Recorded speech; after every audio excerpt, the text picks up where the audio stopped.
I begyndelsen af 2016 fik Formel 1-sponsoren Santander Consumer Bank i Danmark en besked. Den 10. september kommer Formel 1-stjernen Kimi Räikkönen til København. Han er der i 4 timer. See you this summer in Copenhagen. Den anledning vil Santander bruge til at skabe en masse hype og derigennem øge kendskabet til banken. Derfor skulle der stables et stort event på benene for tusindvis af mennesker med Räikkönen som hovednavn. Samtidig skulle eventen understøtte Santanders slogan, nogle idéer er værd at føre ud i livet. Spørgsmålet var så bare, hvordan og med hvem som samarbejdspartner.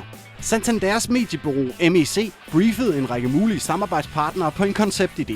Ekstrabladets AFP-afdeling så hurtigt potentialet og vandt pitchen.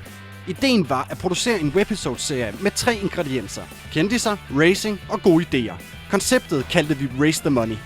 I alt skulle der produceres 5 webisodes, som skulle fungere som en optakt til det store event den 10. september, hvor Ekstrabladet vil sende live fra. AFP-redaktionen på Ekstrabladet castede 4 kendte danskere, der hver især brændte for en sag. På EB.dk præsenterede de hver især deres sag. Og nu var det så op til brugerne at komme med den bedste idé til at støtte de forskellige sager. De kendte fik præsenteret de forskellige idéer, og udvalgte hver især en, de vil samle penge ind til. Det betyder noget meget for mig at støtte dyrene. Jeg er ambassadør for Skleroseforeningen. Jeg vil gerne støtte sårbare børn. Jeg vinder nogle penge, og så giver jeg dem videre til KidSafe. Igennem 5 webisodes konkurrerede de 4 kendte i flere go-kart-race og en række Formel 1-relaterede discipliner, hvor de kunne samle penge sammen til hver deres gode idé, de mente, der var værd at føre ud i livet. Programmerne blev publiceret på EB.dk som optakt til eventen den 10. september, hvor tusindvis af mennesker mødte op. Jeg led i saunaen og kom derfra med små brandmærker på benene og knæene. Konkurrencen blandt de 4 kendte kulminerede i et stort final race mod selveste Kimi Räikkönen. Slog de Kimi, kunne de fordoble det beløb, de indtil nu havde samlet sammen. Og vinderen havde derfor mulighed for at stikke af med hele 250.000 kroner. Race the Money blev en stor succes.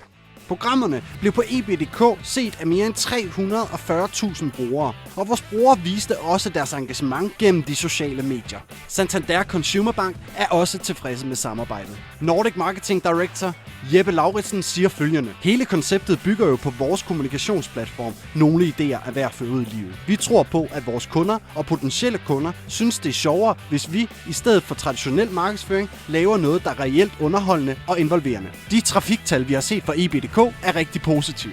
Også den administrerende direktør hos Santander Consumer Bank i Danmark, Bo Jacobsen, er glad for resultatet. Når vi laver markedsføring, vil vi gerne være med til at gøre en forskel, og det synes jeg, vi har gjort med det her. Hvad angår målet om at øge kendskabet til Santander blandt brugerne, så taler tallene vist for sig selv.